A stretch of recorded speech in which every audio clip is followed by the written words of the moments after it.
Hello everyone, I'm Justina Paris and I welcome you all to today's news discussion analysis. तो आज है 27th August 2024 and बहुत सारे interesting articles है The Hindu and Indian Express के, तो let's discuss. So the first article that we are discussing in the first page of The Hindu is with regard to new districts that have been created for Ladakh. तो हमको पता है कि August 2019 में okay, we see the revoking of Article 370, right, which gives special powers, provisions to Jammu Kashmir. और ये जम्मू कश्मीर जो state था, it got divided into two union territories. That is, one is Jammu Kashmir and the second one is Ladakh. Right?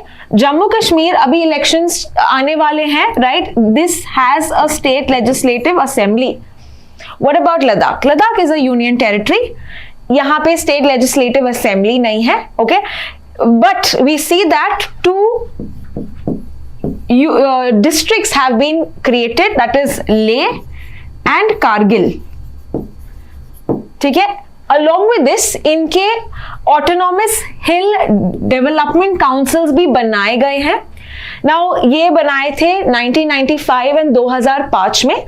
So what was the reason for it? So that you have better governance in these you can say hill regions. Okay, तो यहाँ पे ले और कारगिल में you have the autonomous hill development council, ताकि ज्यादा power उन लोगों को मिले, mainly to make laws on forest, on with regard to water, okay, with regard to their own traditions. उनके लिए councils बनाए थे. So this is the aspect that we have studied so far. लेकिन कल के मंडे की अगर हम दिन की बात करें, इस दिन पे we had 5 new districts that have been added. So let us see the map to understand this much clearly. This is Jammu Kashmir, right? यहाँ पे हमको फोकस है लद्दाख रीजन पे. तो लद्दाख के रीजन को अगर हम यहाँ पे ही देखें, what are the 5 new districts that have been added? Okay, so Kargil and Leh तो पहले से थे, 5 और बनाए हैं. So अगर हम देखें, this is Nubra, Sham, Chagtang, Zanskar and Dras. Okay, so these are the 5 districts that have been created. Now what is the reason for creation of new districts? इससे क्या होता है? इससे होता है better governance. Administration, okay, can be much better when the units are small. We can cater जो schemes होते हैं, right? So better reach पहुंच सकते हैं, doorstep, you can say development that we can bring about if we have new districts that have been created. Now Ladakh मांग उठा रही है. It has been of course asking for statehood, right? Statehood demands है. Apart from that, it also wants to be a part of the 6th schedule, है ना? So 6th schedule में तो इनको include नहीं किया है. Which are the states that are included in the 6th schedule? It is Assam, Meghalaya, Mizoram and Tripura. So इनके tribal areas में डेवलपमेंट लेने के लिए, ओके, वहां पे ऑटोनॉमस डिस्ट्रिक्ट काउंसिल के लिए we have only these 4 states, that is north eastern states that have been gotten under the 6th schedule. ये आर्टिकल 244 क्लॉज 2 के अंदर आता है. अगर हम 244 क्लॉज 1 की बात करें, this talks about the 5th schedule, right? 5th schedule talks about the scheduled areas apart from AMMT. Okay, तो ये जो है रेस्ट ऑफ द कंट्री के लिए 5th शेड्यूल में आते हैं. ट्राइबल एरियाज वहां पे आता है, उनका डेवलपमेंट यहाँ पे आता है. बट स्पेसिफिकली ये 4 स्टेट्स के लिए ही 6th शेड्यूल सेपरेटली बनाया गया है. So Ladakh is asking to be a part of the 6th schedule. Now that is a different issue that we have discussed in the previous videos. But यहाँ पे अभी अगर हम बात देखें, the government is trying for better governance in the Ladakh region, okay, and because it is having close connection with the international border, जो हम China की बात करते हैं, clashes होते हैं. So यहाँ पे डेवलपमेंट लाने के लिए to ensure we also see other schemes जैसे कि vibrant village program, right? ये भी हमारे होम मिनिस्ट्री ने लेकर आई है. So because this is a very strategic location, geographically be location wise, so that is why we see that better governance is the need of the hour, implementation of what we have is the need of the hour. तो ये था with regard to the new districts. So now you know that 7 new districts have been created, 2 तो पहले थे और 5 add हो गए हैं. Let's understand the next article. Now this is with regard to Bengal. तो बंगाल में हमको पता है about the recent rape case, rape and murder of a doctor that had happened. तो ये केस ओके उठाई गई है and Bengal is in focus. Now what is the whole issue here? Bengal ने यहाँ पे ऐसे कहा गया है that they don't have something known as the fast track special courts operationalised.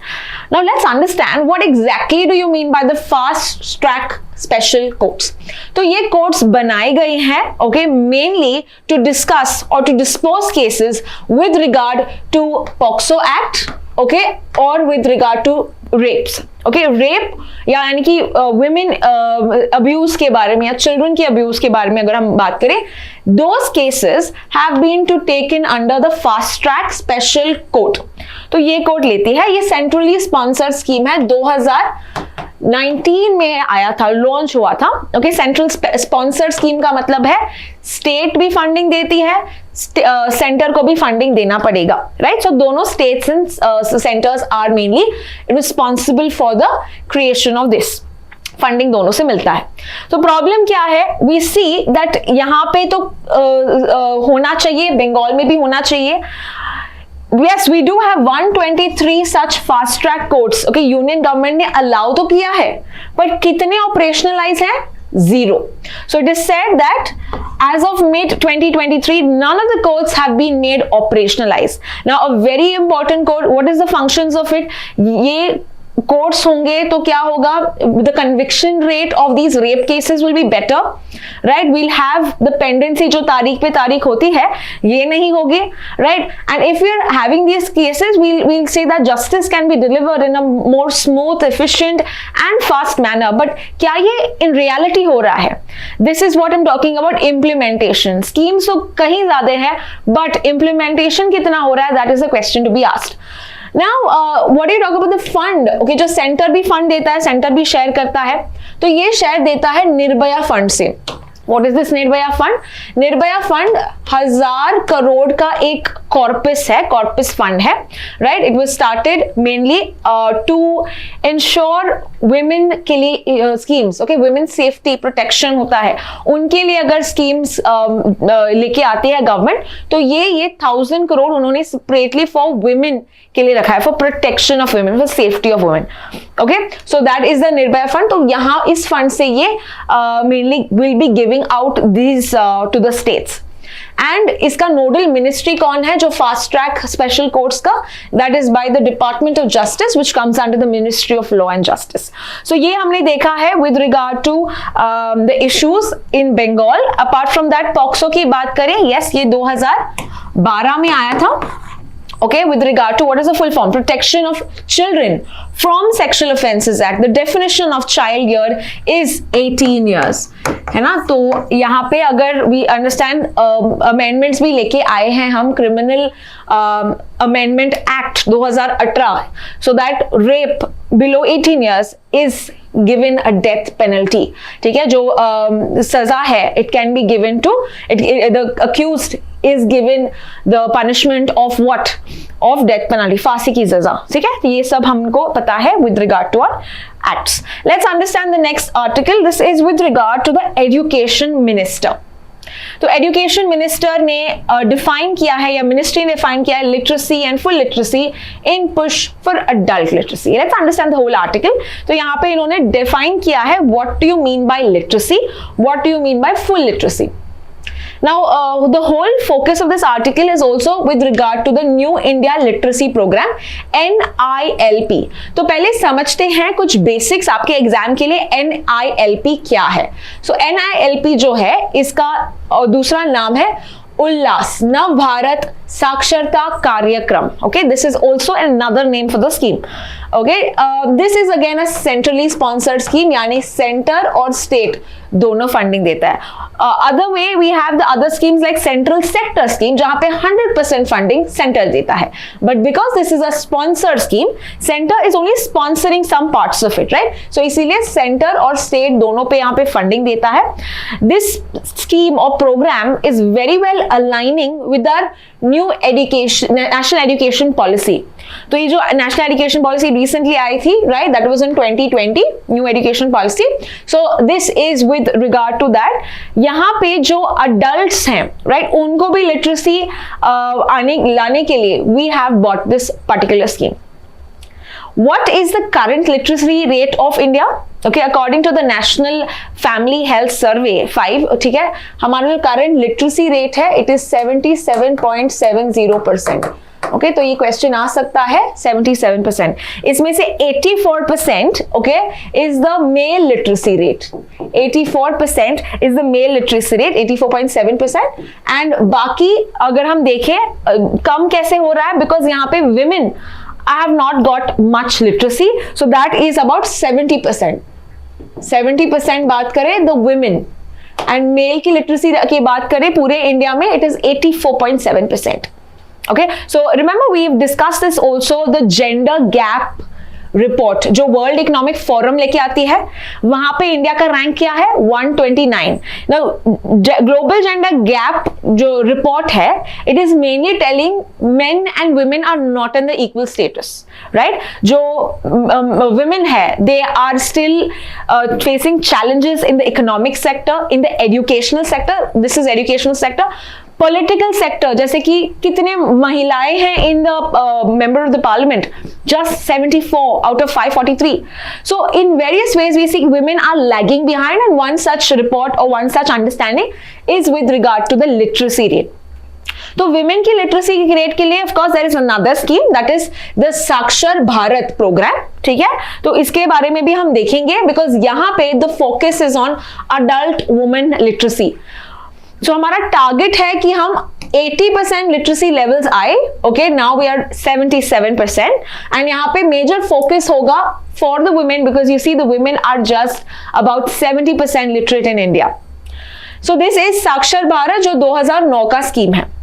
हमारे लिए स्कीम इंपॉर्टेंट आज के आर्टिकल में है, okay, that is new India literacy programme, and we discuss that ये जो स्कीम है mainly talks about adult literacy को बढ़ाने के लिए. सो यहाँ पे जो टारगेट है 5 crore non-literates, okay, the ones that are non-literates in the age group 15 years and above. Why 15 years and above? Because 14 years तक we have something known as the Right to Education Act, है ना. We have the fundamental right, Article 21A. तो ये किसके लिए है? 14 years are covering in this, right? 6 to 14 years is covered under this. So we have also those people that leave education, right? वो छोड़ देते हैं for economic purposes, या शादी कर दी जाती है, जो भी है. There are reasons that they leave education. तो वापस से उनको education में लाने के लिए, literacy rate बढ़ाने के लिए, we have the New India Literacy Program. So getting back to this, यहाँ पे implementation किया गया है for 5 years, 2022 से लेके 2027. That is the 5 years that we're talking about, जहाँ पे ये स्कीम चलेगी, और इनका टोटल आउटले होगा 1000 करोड़ से ज्यादा, 1037.9 crore. Now recently this was also in the news because जो लद्दाख है, it has the first administrative unit to have full functional literacy under the Ullas scheme. तो Ladakh is the one that has got the full functional literacy in this scheme. तो ये आपको fact याद रखना होगा exam के लिए. So apart from this, we also have the निपुण भारत प्रोग्राम. तो ये निपुण भारत प्रोग्राम 2021 नया स्कीम है, तो जान लेते हैं क्या है. ये इंश्योर करता है universal literacy and numeracy for class 3 children by 26-27. Why is it focusing for class 3 children? कि ये क्यों बताया गया है? Because most of the times what happens is school तो बच्चे जाते हैं, but उनको basic reading and writing नहीं आती. Okay, they don't know how to read or write. So that is called the foundational literacy. तो हमारे पास ऐसे बहुत सारे रिपोर्ट्स है so this tells us about the system और the problems in our educational sector.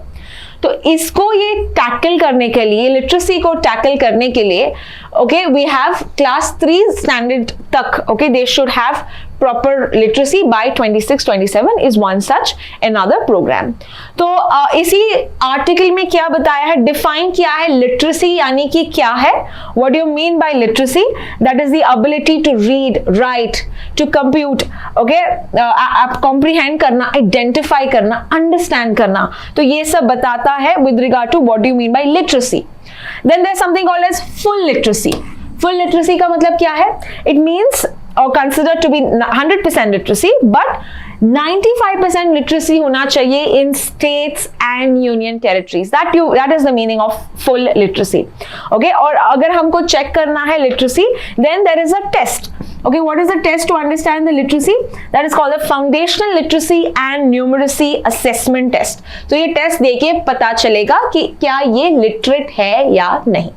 So that is the data that we can see here, some of the data that is given recently, कितने लोगों ने attempt किया, कितने लोग पास हो गए हैं, that is what we have understood with this aspect. तो हमने understand किया बहुत सारे programs with regard to literacy and we understood the India's literacy rate. Let's proceed to the next article. And this article is with regard to India-Singapore relations.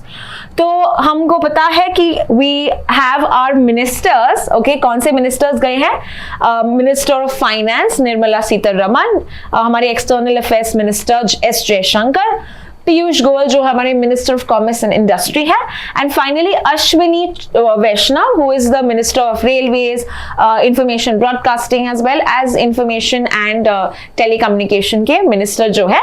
तो ये 4 minister Singapore गए हैं for what, for the inter ministerial Singapore dialogue, ठीक है, तो ये dialogue के लिए गए हैं and of course India Singapore relations बहुत ही खास हैं। This is a very small city और country that you can C, but अगर हम देखें it holds a lot of value for us. How so, हम देखते हैं कि बाइलैटरल ट्रेड जो हुआ है इन दो कंट्रीज के बीच में, ओके, काफी बड़ा है, 6.7% एक बार होता था बिलियन डॉलर्स, ओके, 2004 में, अभी है ये $30 billion. Singapore is also India's 6th largest trading partner, which is India's first trading partner.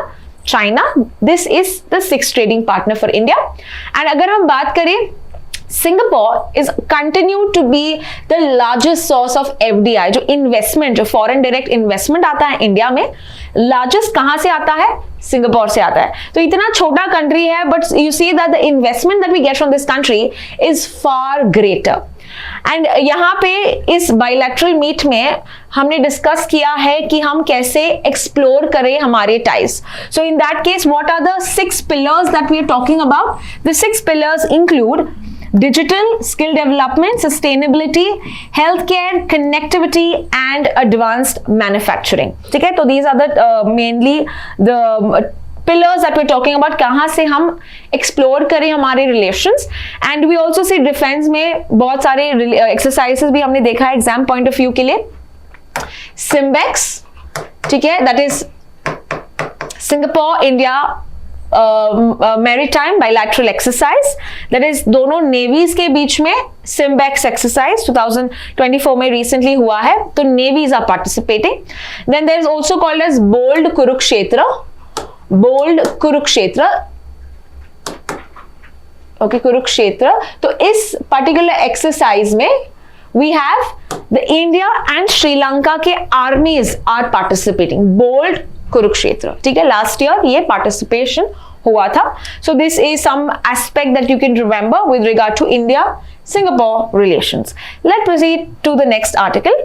The next article is with regard to ISRO and the Gaganyaan mission. तो गगनयान मिशन जो है, right, it is said that it is scheduled in which year, in 2025 दिया गया है, schedule for 2025, okay. What is the Gaganyaan mission? Gaganyaan mission is a human flight mission जहां पे 3 Indians will go into the space, okay, and are going to be back after 3 days. तो पहले इसका scheme का mission था कि 5 से 7 दिन के लिए वो स्पेस में रहेंगे, बट अभी इसको शॉर्ट किया है till 3 days. So ये कहां पे जाएंगे?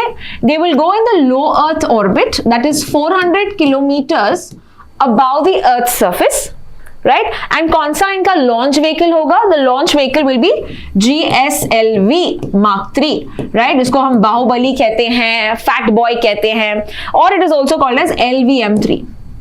ठीक है, so this is our LVM-3 launch vehicle Mark 3.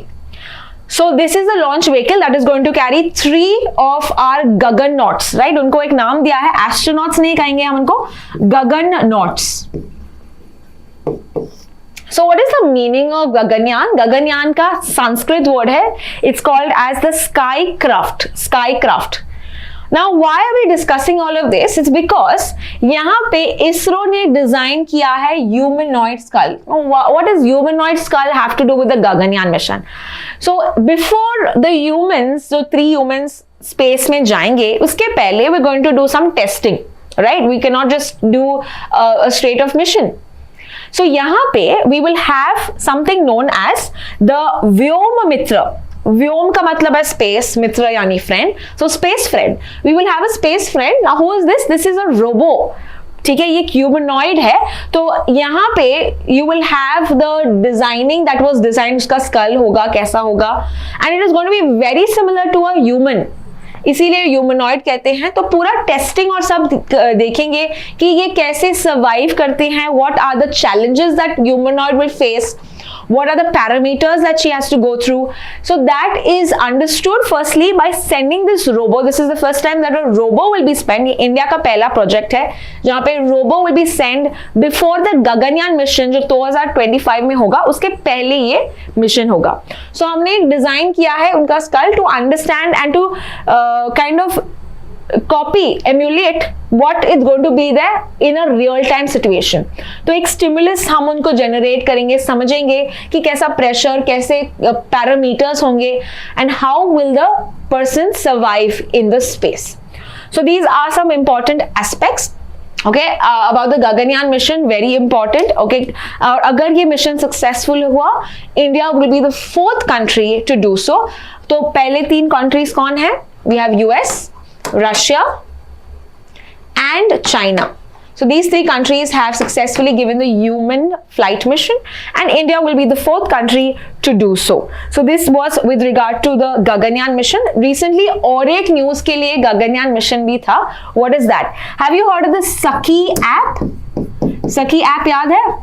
तो Saki app will be integrated to the space suit of the Gaganauts. जो एस्ट्रोनॉट जो जाएंगे उनके स्पेस सूट पे एक होगा, ट्रैकर होगा, जिनके वजह से you will understand the working, वो मॉनिटर करेगा उसके health parameters, right? It is going to a very different condition. It's not as easy that it sounds. बहुत कॉम्प्लेक्स उनके एनवायरमेंट होंगे. तो मॉनिटर करने के लिए the health and the various parameters of the gaganaut and send it और communicate it back to the India earth, इसके लिए ये इंपॉर्टेंट है. सो दैट इज द सकी app that was also developed by the ISRO. सो हमने जाना है अभी Vyommitra and the Gaganyaan mission. Let's proceed to the next article. The next article, okay, यहाँ पे हमारी जो आरबीआई है, that is the reserve bank of India के गवर्नर शक्तिकांत दास, इन्होंने कहा है कि हम सून लॉन्च करेंगे something known as the unified lending interface. Okay, इसको हम यूएलआई. यूएलआई क्या है? यूपीआई तो सुना है, यूएलआई क्या है? So UPI, let's first understand UPI की आपको जानकारी है या नहीं, देखते हैं. Okay, we have the unified payment interface. Now what happens in UPI? UPI कब आया था? 2016 में the national payment corporation of India ये लेके आए थे, NPCI, right? It was developed by the NPCI and it is mainly to have smooth transfer of payments, real time transactions करने के लिए, right? आपको payments भेजने हैं दूसरे किसी दूसरे के पास, तो आप ये easily ये कर सकते हैं. Multiple बैंक अकाउंट्स आपके एक ही ऐप पे इंटीग्रेट हो सकते हैं. एक बैंक नहीं चला, दूसरा बैंक ट्राई करो, right? So again, transfer of payments are made super easy with the UPI. Payment ecosystem बनाया है, डिजिटल है, right? इससे similarly we will have the ULI। यहाँ पे L का मतलब है लेंडिंग, तो नाम से पता चलता है what will it do, lend करने के लिए, डिस्पर्स करने के लिए, पेमेंट्स, अगर आपको क्रेडिट चाहिए तो I am a borrower, right, मुझे पैसों की जरूरत है, मुझे एक गाड़ी खरीदनी है, राइट, सो अगर मुझे गाड़ी खरीदनी है so I will want to also take a loan because I don't have money. तो ये जो लेंडिंग है, ओके, फ्रॉम मैं बैंक्स को लेंडिंग, बहुत सारे डॉक्यूमेंटेशन और सब होते हैं, सो this will have a very smooth frictionless disbursement of credit is what this ULI will do। तो कैसे, कितना सिंपल होता है यूपीआई से पैसे भेजना, ट्रांसफर करना, वैसे ही इतना इजी होगा लेंडिंग प्रोसेस इन इंडिया। सो एक ट्रिनिटी कहते हैं हम इसको, that is jam, UPI and ULI. This is going to change the digital or the financial ecosystem in the country. Jam क्या है? जन धन आधार मोबाइल। इस सिस्टम के थ्रू गवर्नमेंट ट्रांसफर करती है पेमेंट्स to the farmers या to the beneficiaries through direct benefit transfer, right? जो dispersal होता है ये डायरेक्टली उनके खाते में जाता है, इनके बैंक अकाउंट में जाता है, that is because it is linked to their Aadhaar, right? So that is called Jan Aadhaar Mobile। UPI हमको सबको पता है, I just explained, that is Unified Payment Interface, and the third one will be Unified Lending Interface। So this is going to be the Trinity। इसको Trinity कहते हैं because these three important systems will ensure increase in financial inclusion, right, ज्यादा से ज्यादा financial literacy होगा, India will be going on a very good pace if this really comes into play। So if you talk about the ULI या Unified Lending Interface, इसके benefits क्या हो गए? Benefit for a borrower like me, अगर मुझे borrow करना है, firstly it will be fast turnaround time, यानी कि मुझे तुरंत लोन मिल सकता है बैंक्स से। इसके अलावा मैं ये भी एक सिस्टम होगा जहां पे I will have an efficient, okay, you know that जो डॉक्यूमेंटेशन अलग अलग देने पड़ते हैं, it's very difficult, so I have a single window transfer where I can easily have this done, so limited documentation also for me, right, and with regard to it will be very efficient, right, इसीलिए ज्यादा से ज्यादा लोग loan ले पाएंगे अभी, right, and ज्यादा लोग अगर ले पाएंगे, of course their consumption expenditure also will happen, right? So ultimately ये हमारे इकोनॉमी के लिए बेनिफिट करेगा, लोग ज्यादा खरीद रहे हैं, right? So these are all the benefits that it also will help in the economy।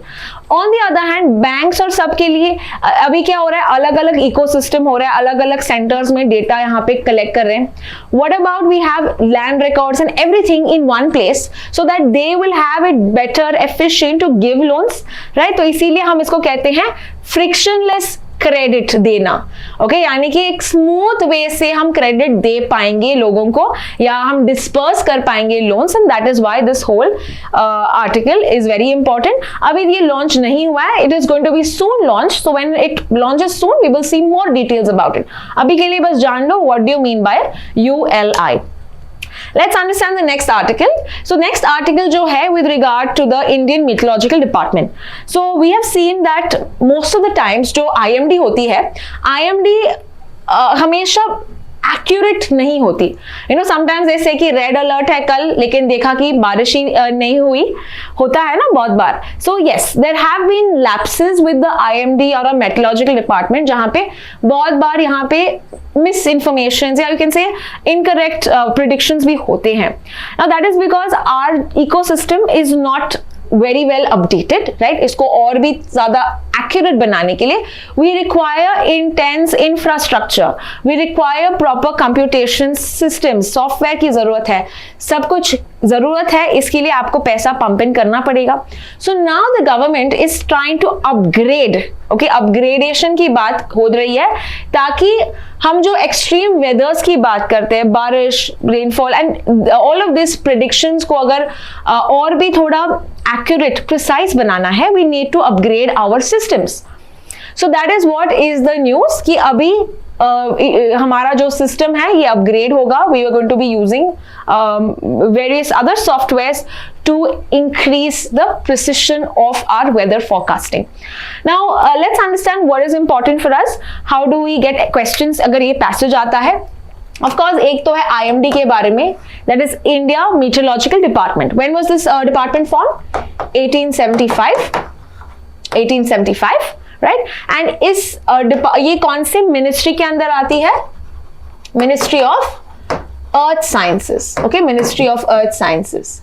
So this is responsible to give weather forecasting, and this is mainly अगर rainfall ज़्यादा है, cyclone है, tsunami है, earthquakes है, जो भी है, right? So in that case this becomes a very important body to give warnings, and जब भी warnings देता है, of course we can ensure minimal damage to our lives, to our public property, infrastructure, right? तो हम इस पे act कर सकते हैं, and therefore we can save lives and save the various infrastructure of the country.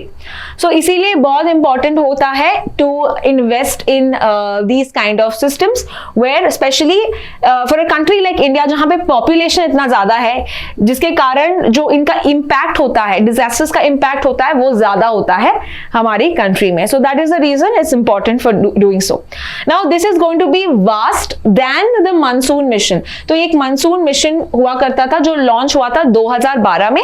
It was under the Ministry of Earth Sciences. This is specifically rainfall के predictions के लिए ये बनाया गया था, and it is said that this new mission, this new upgradation will be even bigger than the monsoon mission.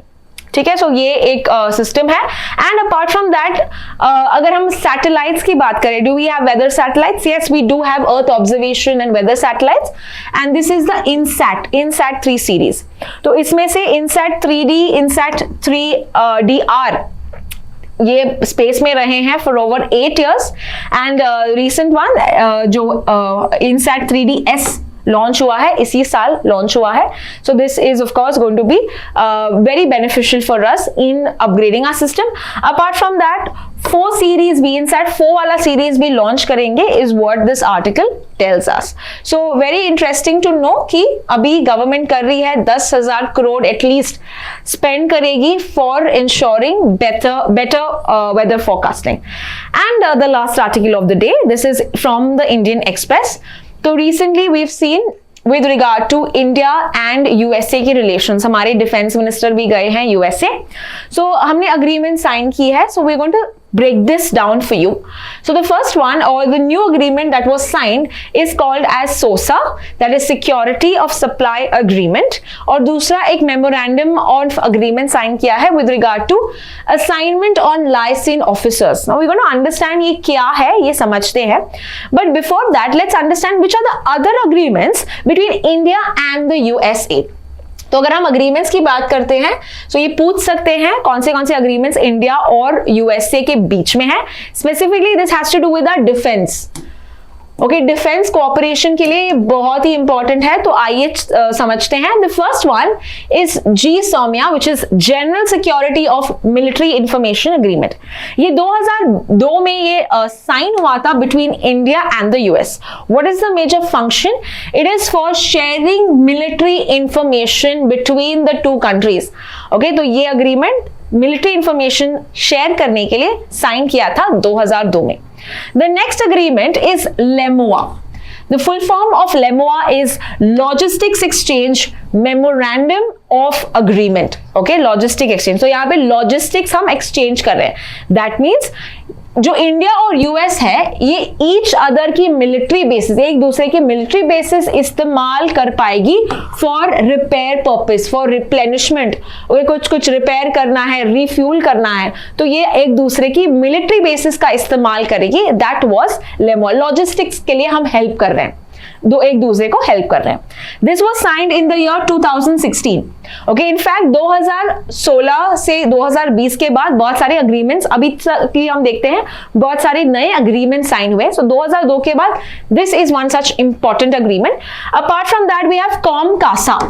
Okay, COMCASA यानी कि something with regard to communication, compatibility and security. Communication कर रहे हैं, कम्युनिकेशन में help कर रहे हैं. Yes, in this 2018 में साइन हुआ था. It allows the US to sell high and technology to India. ठीक है, हम कंपैटिबिलिटी या सिक्योरिटी की वजह से हम देते हैं कि हम ले सकते हैं उनसे high and technology. And the transfer of encrypted communication equipment between the 2 countries. Okay, so equipment and technology will be allowed for US to be coming into India, and that is why it is helping with regard to our defense purpose.